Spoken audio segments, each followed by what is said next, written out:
Crime division ન્યૂઝમાં આપનું સ્વાગત છે।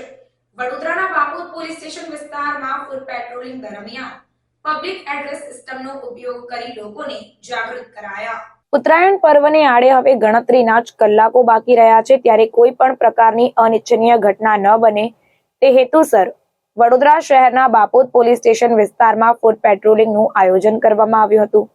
ફૂટ પેટ્રોલિંગની કામગીરી દરમિયાન લોકોમાં જાગૃતિ આવે તે માટે પબ્લિક એડ્રેસ સિસ્ટમનો ઉપયોગ પણ કરવામાં આવ્યો હતો।